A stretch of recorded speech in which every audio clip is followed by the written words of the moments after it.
Hello दोस्तों, स्वागत है आपका चैनल बेस्ट ऑप में। आशा है आप सभी स्वस्थ होंगे। दोस्तों, आज की वीडियो में हम सीखेंगे ट्रिग्नोमेट्री के बारे में। ट्रिग्नोमेट्री क्लास 10 में जाके स्टार्ट होती है, चैप्टर नंबर 8 से। तो आज की वीडियो में हम सीखेंगे कि ट्रिग्नोमेट्री का मतलब क्या होता है, इसके बेसिक कॉन्सेप्ट्स क्या हैं, बेसिक टर्म्स कौन सी यूज होती हैं, ट्रिग्नोमेट्रिक रेशियोज का क्या मतलब होता है। और आज ही की वीडियो में हम एक्सरसाइज नंबर 8.1 को कंप्लीट करेंगे। तो आइए जल्दी से शुरू कर लेते हैं। दोस्तों, जब हम बोलते हैं ट्रिग्नोमेट्री तो हमें समझ में क्या आता है, एक डायग्राम के थ्रू मैं आपको समझाती हूँ। मान लीजिए ये एक सड़क है और इस सड़क के इस तरफ एक बहुत बड़ा मंदिर बना हुआ है, ठीक है। और इस मंदिर के ऊपर ये एक फ्लैग लगा हुआ है।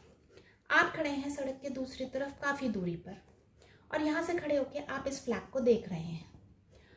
और यहाँ खड़े खड़े आप सोच रहे हैं कि क्या इस फ्लैग का हाइट मैं ग्राउंड से निकाल सकता हूँ।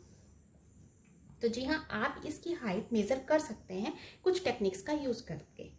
सिमिलरली एक और एग्जांपल ले लेते हैं।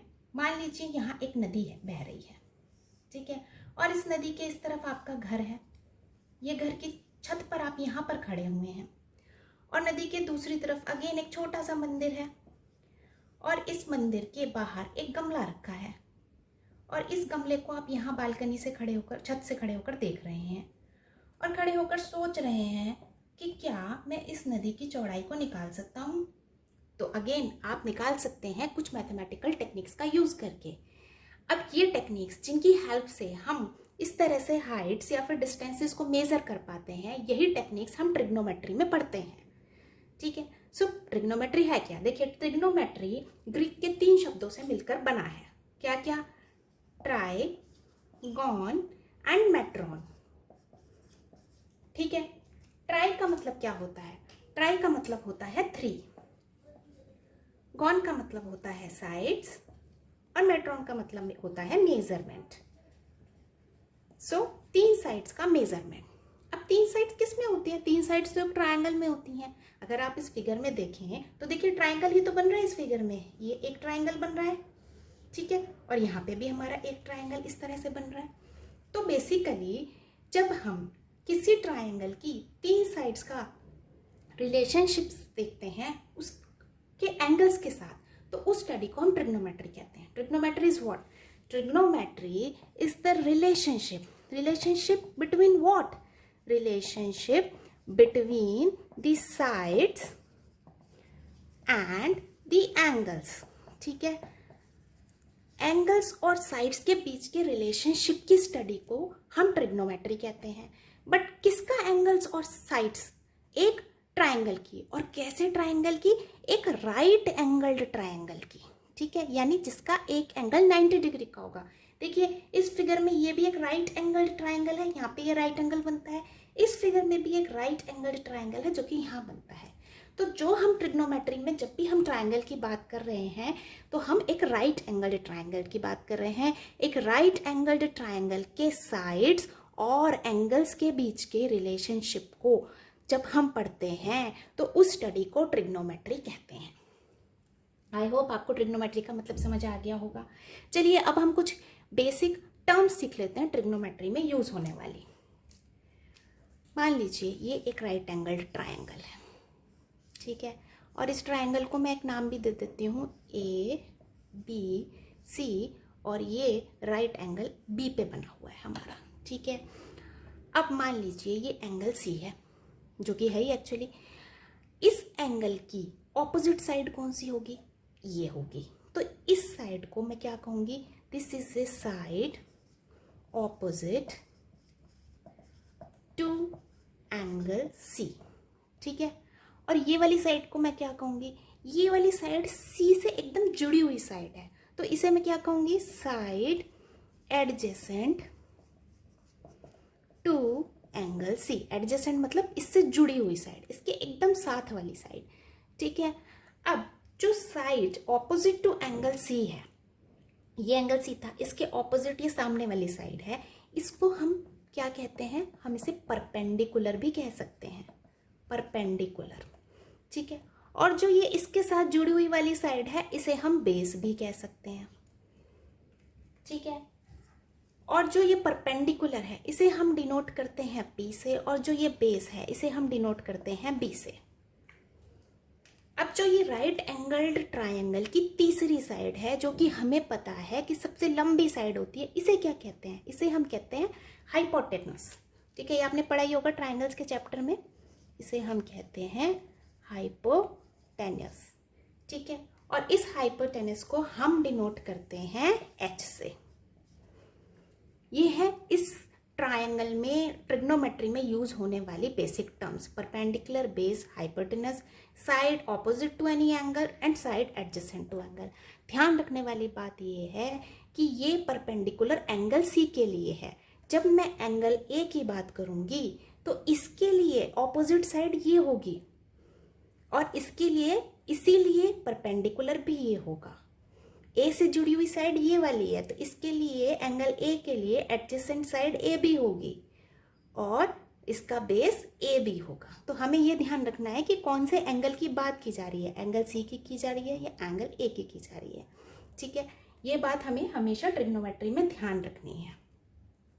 ये हो गई है ट्रिग्नोमेट्री में यूज होने वाले बेसिक टर्म्स। अब हम समझेंगे ट्रिग्नोमेट्रिक रेशियोज के बारे में। ठीक है, ट्रिग्नोमेट्रिक रेशियोज, ट्रिगोनोमेट्रिक रेशियोज। देखिए, ट्रिग्नोमेट्री में बेसिक 6 रेशियोज होती हैं, और उनको याद करने का एक बहुत ही बढ़िया मूल मंत्र है। ये मूल मंत्र अगर आपने याद कर लिया तो समझ लो आपने आधी ट्रिग्नोमेट्री जीत ली। ठीक है, तो अब हम यही मूल मंत्र सीखेंगे। ट्रिग्नोमेट्रिक रेशियोज का मूल मंत्र है: पंडित बद्री प्रसाद हर हर बोल सोना चांदी तोल। फिर से बताती हूँ, पंडित बद्री प्रसाद हर हर बोल सोना चांदी तोल। कैसे लिखेंगे इसे? देखिए, पंडित बद्री प्रसाद हर हर बोल सोना चांदी तोल। अब इससे हमें समझ में क्या आया? देखिए, हम क्या करते हैं, सबसे पहले इसको यहाँ पे 3 डैश लगा लेते हैं। अब हमारी ये 3 रेशियोज बन गई हैं: P upon H, B upon H and P upon B। ठीक है, हमें पता है P क्या होता है? P होता है perpendicular, H hypotenuse, B base. तो ये 3 रेशियोज हमारी निकल के आ गई हैं। अब ये किस चीज़ की रेशियो है? सोना चांदी तोल। S से क्या बनता है? देखिए, S stands for sine theta. Theta represents any angle, it can be A B C. जैसे हमारा ट्रायंगल था, अगर मैं इसमें ये ए है, ये बी है, ये सी है, तो मैं साइन ए जब कहती हूँ तो थीटा की जगह मैं ए लिख देती हूँ। Theta represents any angle, it can be C, it can be A और anything else depending upon the name of that triangle. ठीक है, सी क्या है? सी होता है cos theta. Again theta is any angle, and T is what? T is tan theta. ठीक है, so sine theta का फॉर्मूला क्या है? साइन थीटा का फॉर्मूला है P अपॉन H। ठीक है, कॉस थीटा का फॉर्मूला क्या है? B upon H, and tan theta का फॉर्मूला है P अपॉन B। ठीक है, ये हो गई 3 basic ratios. But trigonometric ratios total कितनी होती हैं? ये होती हैं 6 रेशियोज। तो बाकी की 3 रेशियोज क्या हैं? बाकी की 3 रेशियोज इसकी उल्टी होती हैं। यानी ये जो 3 हमने रेशियोज पढ़ी हैं, साइन, कॉस और टेन, इसकी एकदम ऑपोजिट रेशियोज होती हैं। ठीक है, तो साइन थीटा का ऑपोजिट क्या होता है? साइन थीटा का ऑपोजिट होता है कॉसेक थीटा। ठीक है, और कॉसेक थीटा इसका क्योंकि उल्टा होता है, तो क्योंकि sine theta P upon H है तो कॉसेक H अपॉन P हो जाता है। ठीक है, सिमिलरली कॉस थीटा का उल्टा होता है सेक थीटा। ठीक है, और सेक थीटा क्या होता है? क्योंकि कॉस B अपॉन H था तो सेक होता है H अपॉन B। और टेन थीटा का उल्टा होता है कॉट थीटा। ये टेन थीटा था, इसका उल्टा होता है कॉट थीटा। टेन थीटा क्या होता है? P upon B। तो कॉट थीटा क्या होगा? कॉट थीटा होगा B अपॉन P। ठीक है, ये इसके उल्टे होते हैं। अब हमारी टोटल हो गई है 6 ट्रिग्नोमेट्रिक रेशियोज। तो अगर आपने ये मूल मंत्र याद कर लिया, पंडित बद्री प्रसाद हर हर बोल सोना चांदी तोल, इस मूल मंत्र को याद करते ही आपको 6 ट्रिग्नोमेट्रिक रेशियोज आसानी से याद हो जाएंगे। आई होप आपको इतनी बात समझ में आ गई होगी। चलिए, अब एक और इम्पॉर्टेंट पॉइंट मैं आपको यहाँ पे बता देती हूँ कि जो टेन थीटा होता है हमारा, ठीक है, टेन थीटा क्या होता है? टेन थीटा होता है P upon B। Tan theta is what, tan theta is equal to P upon B. ठीक है, टेन थीटा जो होता है इसको हम ये भी लिख सकते हैं sign theta upon cos theta. ठीक है, कैसे लिख सकते हैं, देखिए टेन थीटा क्या था, टेन थीटा था पी अपॉन बी। अब पी अपॉन बी को मैं क्या ऐसे लिख सकती हूँ, P upon H divided by B upon H, एक ही बात होगी ना, एच से एच कट जाएगा तो पी अपॉन बी बचेगा, तो मैं इसको ऐसे भी लिख सकती हूँ। और पी अपॉन एच क्या होता है, पी अपॉन एच होता है साइन थीटा। ठीक है, और बी अपॉन एच क्या होता है, बी अपॉन एच होता है cos theta. So tan theta is equal to sine theta upon cos theta. ये एक इंपॉर्टेंट पॉइंट आपको ध्यान रखना है ट्रिग्नोमेट्री में, ये कई जगह यूज होता है। ठीक है, दो और इंपॉर्टेंट पॉइंट्स हैं वो देख लेते हैं क्या क्या हैं। देखिए जब मैं बोलती हूं साइन ए, तो साइन ए का मतलब product of sine and A नहीं होता। ठीक है, it is not equal to product of sine and A. जैसे हम क्या लिखते हैं ना, 6x मैथ्स में लिखते हैं 6x, 6x का मतलब क्या होता है 6 इंटू एक्स। ठीक है, इसी तरह साइन ए का मतलब product of sine and A नहीं होता, दिस इज रॉन्ग। ठीक है, sine in itself it doesn't mean anything, sine का अपने आप में अकेले में कोई मतलब नहीं है। ठीक है, sine A it is a trigonometric function. ठीक है, trigonometric function of what, sine A is a trigonometric it is a trigonometric function of ratios. ठीक है, ratios between what, ratios between the sides of a right angled triangle. So sin A doesn't mean product of sin and A. No, it doesn't mean this.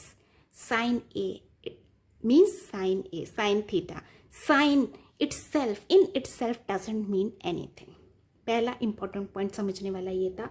दूसरा point है, देखिए आप सभी को पता है कि एक राइट एंगल्ड ट्रायंगल में हाइपोटेनस जो होता है ये सबसे बड़ा होता है, ये तो आप सभी जानते हैं। ठीक है, तो जब मैं रेशियोज की बात करती हूँ, जब मैं sine theta is equal to P upon H या फिर cos theta is equal to P upon H कहती हूँ, तो बट ऑब्वियस है कि ये एच की वैल्यू हमेशा इस पी से बड़ी होगी और ये एच की वैल्यू हमेशा इस बी से बड़ी होगी, क्योंकि h की वैल्यू इस ट्रायंगल में सबसे ज़्यादा होगी। तो इसीलिए ये रेशियो जो है ये हमेशा it will be less than 1 और मे बी इक्वल टू 1। ठीक है, but not more than 1। It will be both these ratios will be less than और इक्वल टू 1। ठीक है, ये दो इंपॉर्टेंट पॉइंट्स अगेन आपको याद रखने हैं ट्रिग्नोमेट्री में क्वेश्चन सॉल्व करते हुए। चलिए अब हम एक्सरसाइज की तरफ बढ़ जाते हैं। एक्सरसाइज 8.1 का क्वेश्चन नंबर 1। क्वेश्चन नंबर 1 में हमें दिया गया है कि एक राइट एंगल्ड ट्रायंगल है जो कि राइट एंगल है बी पे और उसकी दो साइड्स हमें दी हुई हैं, side A B is 24 centimetre and B C is 7 centimetre. और हमें पहले पार्ट में कैलकुलेट करनी है साइन ए की वैल्यू, कॉस ए की वैल्यू और दूसरे पार्ट में कैलकुलेट करनी है साइन सी की वैल्यू एंड कॉस सी की वैल्यू। देखिए कैसे करते हैं। आप सभी ने पाइथागोरस थ्योरम पढ़ी होगी, आप सभी को पता है कि एक राइट एंगल्ड ट्रायंगल में जो परपेंडिकुलर और बेस के स्क्वायर का सम होता है वो हाइपोटेनस के स्क्वायर के सम के स्क्वायर के इक्वल होता है। ठीक है, तो इसी चीज़ का हम यूज़ करके यहाँ पे ए सी की वैल्यू कैलकुलेट कर सकते हैं। देखिए कैसे, हमें पता है कि ए सी स्क्वायर जो है वो A B square plus B C square होता है। ठीक है, और ए बी स्क्वायर क्या है 24 का स्क्वायर होगा और बी सी क्या है 7 का स्क्वायर होगा। ठीक है, 24 का स्क्वायर क्या होता है 576 और 7 का स्क्वायर क्या होता है 49। ठीक है, तो ये इन दोनों को ऐड करके आया 625। A C square is equal to 625, so A C is equal to square root of 625 और 625 किसका स्क्वायर होता है, ये होता है 25 का स्क्वायर। तो हमारी ये थर्ड साइड 25 सेंटीमीटर निकल कर आ गई है। ठीक है, यानी साइन ए की वैल्यू क्या होगी, साइन ए ये वाला एंगल है, इसके ऑपोजिट ये वाली साइड होगी, तो P sine A is what P upon H।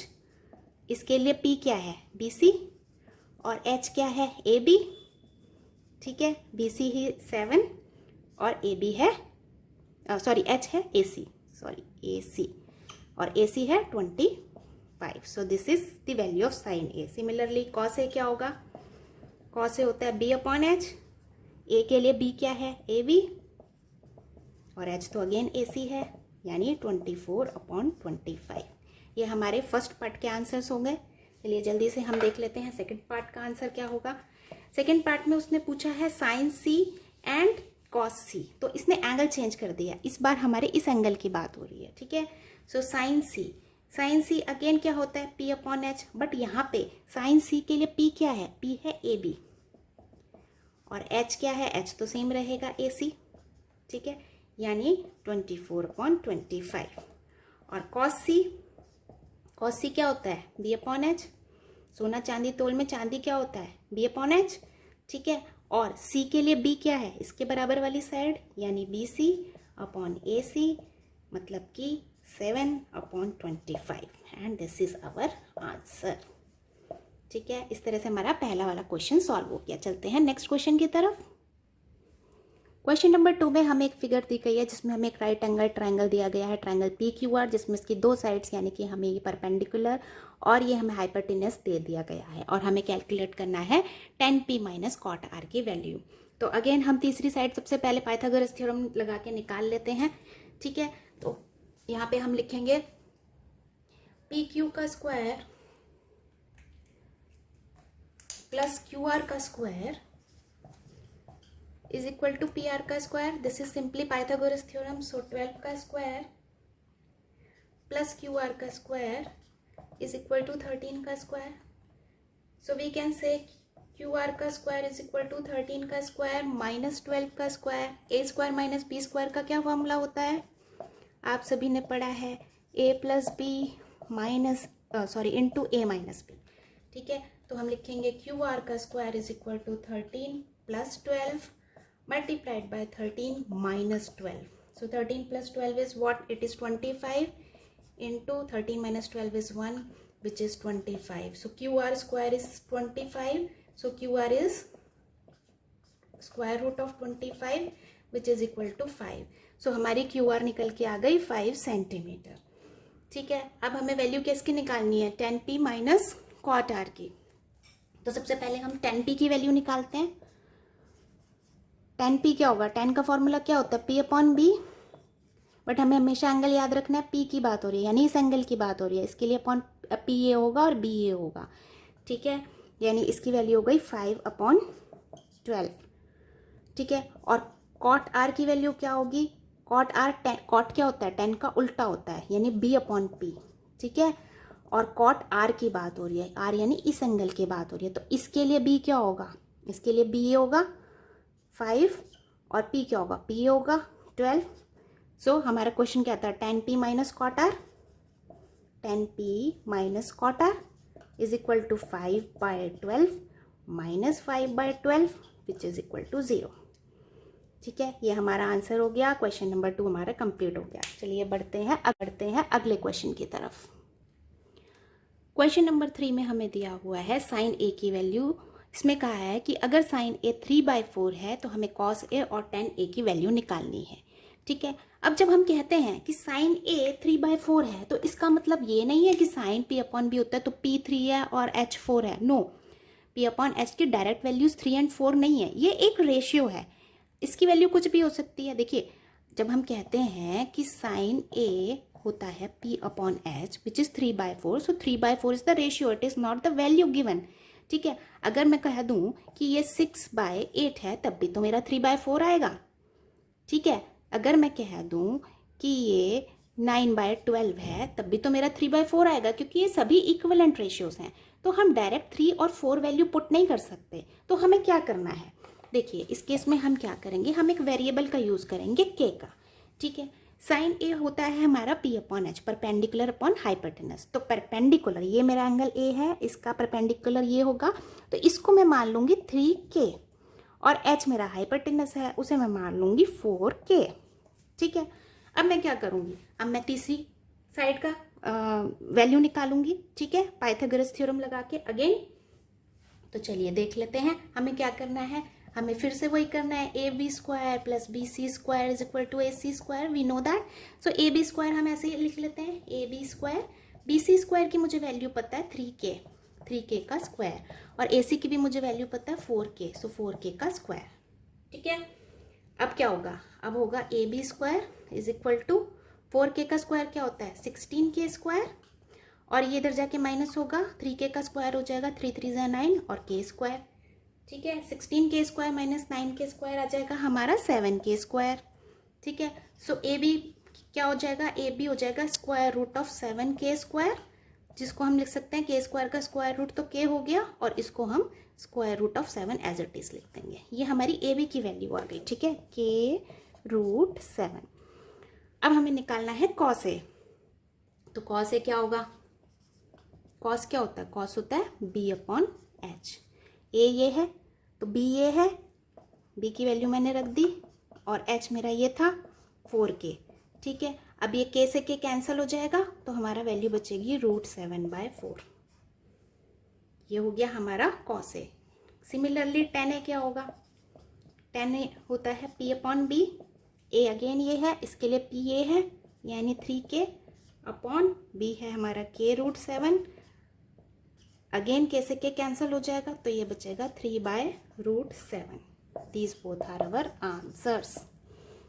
चलिए बढ़ते हैं नेक्स्ट क्वेश्चन की तरफ। ये था हमारा क्वेश्चन नंबर 3। नेक्स्ट क्वेश्चन हम करेंगे क्वेश्चन नंबर 4।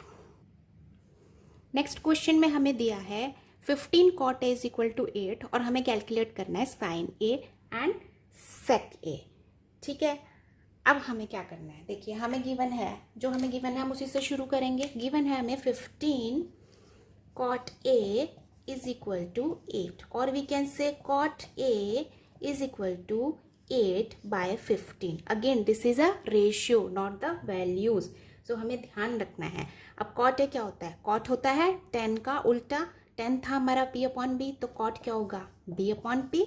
ठीक है, a ये है, तो इसके लिए b क्या होगा, बेस क्या होगा, बेस होगा ये, यानी इसे हम रखेंगे 8k। ठीक है, और p यानी कि परपेंडिकुलर, एंगल a के लिए परपेंडिकुलर ये होगा। ठीक है, इसको हम रखेंगे 15k, and again Pythagoras theorem लगा के हम नेक्स्ट साइड निकालेंगे। चलिए जल्दी से कर लेते हैं। ab² plus bc² is equal to ac², यानी कि 8k का स्क्वायर प्लस 15k का square is equal to ac²। ठीक है, अब हम इसे लिख देंगे ac² is equal to 8k का स्क्वायर क्या होता है 8 × 64k स्क्वायर, और 15 का स्क्वायर क्या होता है 225k स्क्वायर। इन दोनों को ऐड करेंगे तो हमारा आ जाएगा 289k स्क्वायर। ठीक है, AC क्या हो जाएगा, AC हो जाएगा square root of 289k square which is k into 289 का स्क्वायर रूट क्या होता है, 289 का स्क्वायर रूट होता है 17, सो 17k आ जाएगी AC की वैल्यू। यहाँ हम लिख देंगे 17k। ठीक है, चलिए अब हम वैल्यू निकाल लेते हैं साइन ए की। साइन ए होता है p/h, ए ये था, तो इसके लिए p क्या है 15k, और h क्या है हमारा 17k आ गया है, तो इसकी वैल्यू आ गई है 15/17। ठीक है, सिमिलरली सेक किसका उल्टा होता है, कॉस का। कॉस क्या होता है b/h, तो सेक क्या हो जाएगा h/b। a था ये, h तो हमारा 17 है सीधा सीधा, और a के लिए b होता है, बेस होता है इसकी बराबर वाली साइड यानी 8, यानी आंसर आ गया 17/8। और इस तरह से ये हमारे दोनों आंसर्स निकाला है क्वेश्चन नंबर 4 के। चलिए बढ़ते हैं नेक्स्ट क्वेश्चन की तरफ। क्वेश्चन नंबर 5 में हमें दिया है सेक थीटा की वैल्यू। सेक थीटा की वैल्यू है 13/12, और बाकी सारी ट्रिग्नोमेट्रिक रेशियोज यानी बाकी की बची हुई 5 ट्रिग्नोमेट्रिक रेशियोज हमें निकालने के लिए कहा गया है। ठीक है, देखिए हमने एक डायग्राम बना लिया है, यहाँ पे मैंने इस एंगल को थीटा दिखा दिया है कि ये एंगल का मेजर थीटा है। ठीक है, तो अगर सेक थीटा 13/12 है, सेक क्या होता है, सेक कॉस का उल्टा होता है। कॉस होता है हमारा, कॉस क्या होता है, कॉस थीटा होता है b/h, है ना। तो सेक थीटा क्या होता है, सेक थीटा इसका उल्टा होता है यानी h/b होता है ना। तो h में हमने रख दिया 13k, again this is a ratio not the absolute values. Okay, so h में मैंने रख दिया 13k और b में मैंने लिख दिया 12k। Again Pythagoras theorem use करके हम थर्ड साइड की वैल्यू निकाल लेंगे विच इज bc² प्लस मैं सीधा लिख दे रही हूँ आपके 12k का square is equal to 13k का स्क्वायर। ठीक है, bc² is equal to 13k का स्क्वायर क्या होगा, 13 का स्क्वायर क्या होता है, अच्छा चलिए ठीक है, इसको ऐसे करते हैं, 13k का स्क्वायर माइनस 12k का स्क्वायर। यहाँ पे हम ये वाला फॉर्मूला लगाते हैं, a square minus B square is equal to a plus B into a minus B. This we know, this formula we know, okay. So 13k minus 12k into 13k plus 12k, ठीक है। 13k minus 12k is k, ठीक है, into आपका ये आ जाएगा 13 plus 12 25, 25k। So this is 25k square. ये value थी हमारी BC स्क्वायर की। सो BC की वैल्यू हो जाएगी square root of 25k square which is 5k। तो ये हमारा आ जाएगा 5k, ठीक है।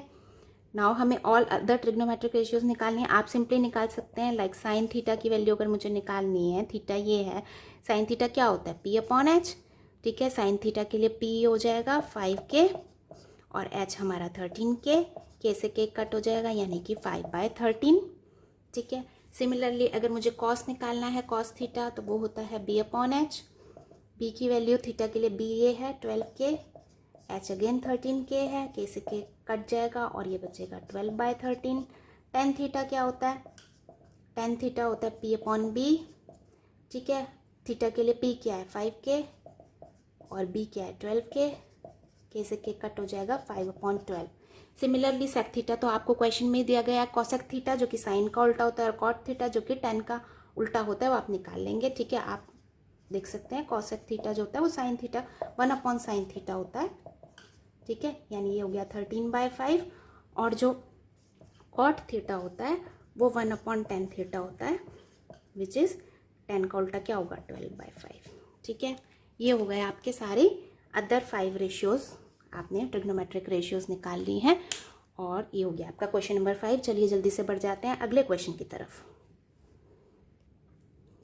क्वेश्चन नंबर 6 में ये कह रहा है कि अगर एक ट्रायंगल में एंगल ए और एंगल बी दोनों एक्यूट एंगल्स हैं और कॉस ए कॉस बी के इक्वल है, तो आपको ये प्रूव करना है कि एंगल ए और एंगल सी, एंगल ए और एंगल बी इक्वल होंगे। सॉरी, ये वाला एंगल सी है और ये वाला एंगल बी है, ठीक है। तो हमें प्रूव करना है कि ए और बी जो हैं ये इक्वल हैं, ठीक है। तो देखिए हम क्या करेंगे, हम यहाँ लिखते हैं जो इसने हमें दिया है, इसने हमें दिया है cos A is equal to cos B, ठीक है। अब देखा जाए तो cos A क्या है, A ये है तो इसके लिए P ये होगा और B ये होगा, ये हमने सीखा ही है। cos A क्या होता है, cos की वैल्यू क्या होती है B/H, ठीक है। और इसका भी B/H ही होगा, लेकिन इसका B अलग होगा, इसका B अलग होगा, ठीक है। तो cos A का B क्या है, cos A का B है ये, यानी BC, सॉरी बी हमें लेना है, बेस लेना है AC, ठीक है, AC। और H हमारा है AB, ठीक है। cos B यानी इसका बेस क्या होगा, इससे जुड़ी हुई साइड BC/H, तो सेम है AB, ठीक है। तो AB से AB अगर कैंसिल हो जाएगा तो इसका मतलब निकल के आता है therefore AC is equal to BC, that means AC this side is equal to this side. This proves therefore triangle ABC is an isosceles triangle. We can say isosceles triangle. I hope आप सबको पता ही है, एक ऐसा triangle जिसकी दो sides equal होती हैं, ठीक है। अब इसकी दो साइड्स इक्वल हैं तो एक आइसोसेलेस ट्राइंगल की, और यहाँ पे तो ये राइट एंगल ट्राइंगल भी है, आइसोसेलेस ट्राइंगल जिसकी कि दो साइड्स इक्वल होती हैं उसके ऑपोजिट एंगल्स भी इक्वल होते हैं, आपको पता ही है। तो इस थ्योरम के बेस पे हम कह सकते हैं therefore angle A is equal to angle B, and this is how our question is proved, okay. चलिए बढ़ते हैं नेक्स्ट क्वेश्चन की तरफ।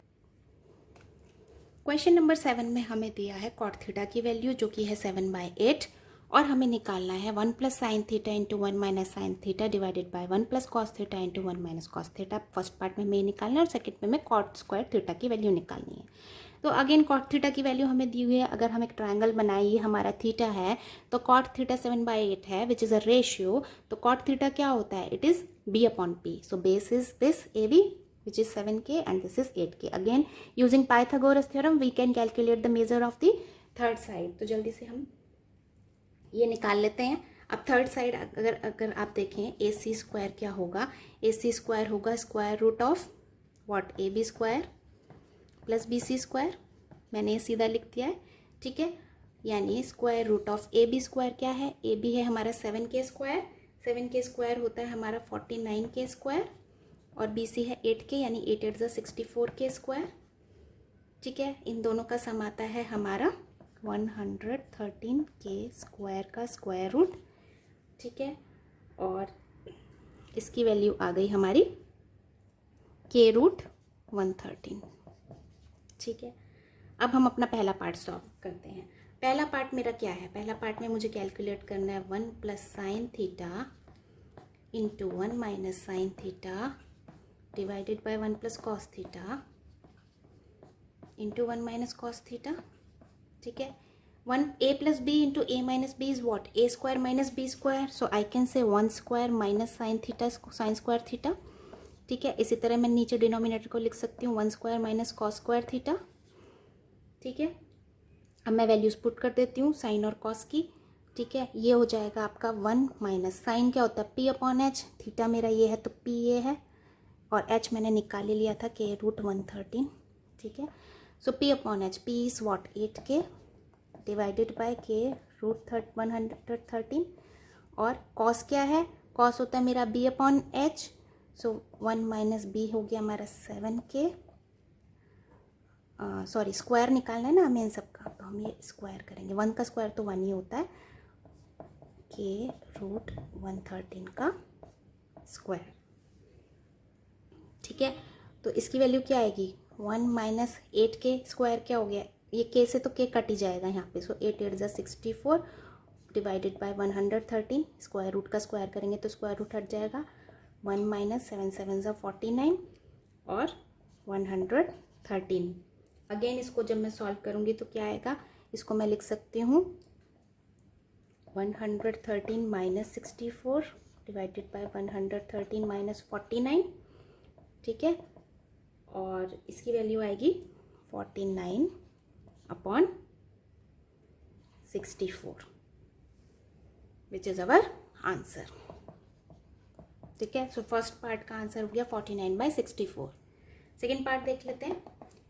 सेकेंड पार्ट में हमें निकालना है कॉट स्क्वायर थीटा, ये तो सिंपल ही है, cot square theta, cot tan का उल्टा होता है, tan होता है p अपॉन बी, यानी मुझे b अपॉन p का स्क्वायर निकालना है, ठीक है। थीटा मेरा ये है, b मेरा ये है 7k अपॉन p मेरा क्या है 8k, ठीक है। इन दोनों का इसका पूरे का स्क्वायर निकालना है, k से k तो काट हो जाएगा, तो ये मेरा आ जाएगा 49/64। तो दोनों का आंसर सेम ही आया है हमारा।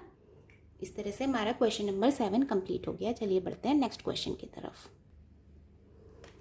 क्वेश्चन नंबर 8 में हमें दिया गया है 3 cot a is equal to 4, तो हमें चेक करना है whether 1 minus tan square a divided by 1 plus tan square a is equal to cos square a minus sine square a और नॉट, हमें ये बताना है, ठीक है। तो चलिए हम देख लेते हैं। हमें दिया है 3 cot a की वैल्यू 4। अब cot a क्या होता है, देखिए हम इसे लिख सकते हैं cot a is equal to 4/3, ठीक है। cot a होता है tan का उल्टा, p अपॉन b का उल्टा, b अपॉन p, अगेन ये एक रेशियो है तो हमने यहाँ 4k लिख दिया, यहाँ 3k लिख दिया, ठीक है। हम थर्ड साइड की वैल्यू निकाल ही सकते हैं, देखिए हम जल्दी से निकाल लेते हैं। A C square is equal to square root of 3k का स्क्वायर प्लस 4k का स्क्वायर, ठीक है। सो 3k का स्क्वायर होता है हमारा 9k square plus 16k square का स्क्वायर रूट, यानी 25k स्क्वायर का स्क्वायर रूट, यानी कि 5k, ये मेरा आ गया 5k, ठीक है। अब मुझे बताना है कि ये दोनों वैल्यू सेम है या नहीं, तो जल्दी से सॉल्व कर लेते हैं। 1 minus tan square a divided by 1 plus tan square a, ठीक है। आई होप आपको पता है tan square a means tan a का स्क्वायर, ओके। सो 1 माइनस tan की वैल्यू होती है p अपॉन b, सो p क्या है, p ये है 3k, ठीक है। सो 3k अपॉन 4k का square upon 1 plus again 3k upon 4k का स्क्वायर, ठीक है। k से k कट हो जाएगा, सो 1 माइनस 9/16 और ये हो गया 1 + 9/16, सो 16 - 9 अपॉन 16 + 9, सो दिस इज 7/25। अब हम राइट हैंड साइड देख लेते हैं, ये हमारी लेफ्ट हैंड साइड थी। अब हम राइट हैंड साइड देख लेते हैं। राइट हैंड साइड हमारी क्या है, cos square a minus sine square a, ठीक है। cos स्क्वायर a, cos क्या हो गया, a हमारा ये था, सो cos होता है हमारा b/h, सो 4k अपॉन 5k का square minus sign p/h 3k upon 5k का स्क्वायर, k से k कट हो जाएगा, सो ये हो जाएगा 16/25 माइनस 9/25 विच इज 7/25। ये हो गया हमारा answer. That means these two sides are equal. तो इस तरह से क्वेश्चन हो गया। बढ़ते हैं नेक्स्ट क्वेश्चन की तरफ। नेक्स्ट क्वेश्चन में हमें दिया है tan a की वैल्यू विच इज़ 1/√3 और हमें निकालना है sin a into cos c plus cos a into sine C की वैल्यू। ठीक है, अगेन मैंने ये ट्राइंगल ड्रॉ कर लिया। इसमें बताया गया था कि ट्राइंगल जो बी पे राइट एंगल्ड है और tan जो कि p/b होता है उसके हिसाब से मैंने वैल्यूज़ पुट कर दी है k एंड k√3। अब हम इसको सॉल्व करेंगे। अगेन थर्ड साइड निकाल लेते हैं, A C which is √k² plus this k√3 का square, so k² plus 3k² which is 4k² का square root which is 2k। तो ये हमारा आ गया 2k। ठीक है, अब हम इसकी वैल्यू निकाल लेते हैं। साइन ए होता है p/h, सो k/2k इंटू कॉस सी अब ये है तो इसके लिए b ये होगा, तो k/2k, ठीक है, प्लस कॉस ए ये है तो इसके लिए b ये होगा, k√3 divided by 2k into sine C ये है तो इसके लिए p ये होगा, k√3 अपॉन 2k। इसको सॉल्व करना है तो देखिए k से k तो सारे कैंसिल हो जाएंगे। ठीक है, सो ये हो जाएगा हमारा 1 × 1 1 एंड 2 × 2 4 प्लस ये हो जाएगा √3 × √3 इज 3 और 2 × 2 is 4, so 4/4 which is equal to 1 and this is our answer. Similarly आपको सेकेंड पार्ट में cos c minus sine C की वैल्यू निकालनी है, वो आप खुद करिएगा। अगर कोई डिफिकल्टी हो तो मुझे कमेंट सेक्शन में लिख के बताइएगा, मैं आपको सॉल्व करके बता दूंगी। चलिए बढ़ते हैं नेक्स्ट क्वेश्चन की तरफ। क्वेश्चन नंबर 10 में आपको दिया है कि एक राइट एंगल्ड ट्राइंगल है जो कि राइट एंगल है क्यू पे PQR, जिसमें PQ की वैल्यू आपको 5 सेंटीमीटर दी है और आपको बताया है कि PR + QR is equal to 25 centimetre. तो आपको वैल्यू कैलकुलेट करनी है साइन P, कॉस P और टेन P की। देखिए एक साइड आपको दी हुई है और एक आपको इक्वेशन दी हुई है, तो इस इक्वेशन से ही हम स्टार्ट करेंगे जो हमें दिया हुआ है। हमें पता है कि मैं एक मिनट दूसरा पेन ले लेती हूँ। PR + QR is equal to 25। ठीक है, अब PQ की वैल्यू हमें पता है, इसमें हमें कुछ नहीं पता। ठीक है, तो फिर हम इसको ये कह सकते हैं कि PR जो है वो 25 माइनस QR है। ठीक है, इसको मैं मान लेती हूँ कि PR 25 माइनस QR है, ऐसे तो मैं लिख ही सकती हूँ और इसी के बेसिस पे मैं पाइथागोरस थ्योरम लगा लेती हूँ। तो जब मैं कहती हूँ कि QR² plus PQ² is equal to PR² तो मैं वैल्यूज पुट कर लेती हूँ। QR की वैल्यू मुझे नहीं पता तो मैं QR ऐसे ही लिख देती हूँ। PQ की वैल्यू मुझे पता है 5, तो 5 का स्क्वायर 25 हो जाएगा। ठीक है, और PR की वैल्यू मैं ये पुट कर देती हूँ। ठीक है, 25 माइनस QR का स्क्वायर। ठीक है, A माइनस B का स्क्वायर क्या होता है, A माइनस B का स्क्वायर क्या होता है, A² plus B² minus 2AB। ये फॉर्मूला आप सबको आता ही है, तो वही मैं यहाँ पे पुट कर दे रही हूँ। A² यानी 25 का स्क्वायर हो गया 625 प्लस B का स्क्वायर हो गया यानी QR²। ऐसा कैसा लिख देते हैं, minus 2 × A × B, 2 × A 25 × 2 50 QR। ठीक है, अब हम करेंगे क्या, देखिए ये इसके इक्वल था, ये इसके इक्वल था, यहाँ पे QR से QR कट हो जाएगा। ठीक है, तो 50 QR किसके बराबर हो जाएगा, 50 QR हो जाएगा 625 माइनस 25 यानी 600 के बराबर, यानी QR की वैल्यू आ जाएगी आपकी 600 डिवाइडेड बाय 50, ये कट जाएगा तो आपकी वैल्यू आ जाएगी 12। ठीक है, अब हमारे पास QR की वैल्यू आ गई है 12, QR की वैल्यू आ गई है 12 सेंटीमीटर। तो हमारे पास पी आर की वैल्यू भी आ गई, क्योंकि पी आर जो था वो 25 माइनस क्यू आर था, तो 25 में से जब मैं 12 घटा दूंगी तो यहाँ पे आ जाएगा 13 सेंटीमीटर। अब मेरे पास तीनों साइड्स आ गई हैं, तो मैं साइन पी की वैल्यू आसानी से निकाल सकती हूँ। देखिए साइन पी क्या होगा, साइन होता है पी अपॉन एच, पी ये है तो पी ये होगा, एंगल पी ये है तो परपेंडिकुलर ये होगा 12 और एच मेरा 13 है। सिमिलरली मैं कॉस पी और टेन पी की वैल्यू निकाल सकती हूँ। तो आई होप ये आप खुद कैलकुलेट कर सकते हैं। चलिए बढ़ जाते हैं नेक्स्ट क्वेश्चन की तरफ। नेक्स्ट क्वेश्चन हमारा ट्रू फॉल्स का क्वेश्चन है। ट्रू फॉल्स का क्वेश्चन बहुत ही आसान है, आप अपने आप अटैम्प्ट कीजिए। अगर कोई पार्ट ना समझ में आए तो आप मेरे को कमेंट बॉक्स में लिख के बताइएगा, मैं आपको डेफिनेटली हेल्प करूँगी। तो इस तरह से हमने ट्रिग्नोमेट्री की एक्सरसाइज नंबर 8.1 कंप्लीट कर लिया। आई होप आप सबको समझ में आ गया होगा। अगर वीडियो पसंद आई हो तो वीडियो को लाइक कीजिए, चैनल को सब्सक्राइब कीजिए और बेल आइकन को प्रेस कीजिए। Thank you for watching the video.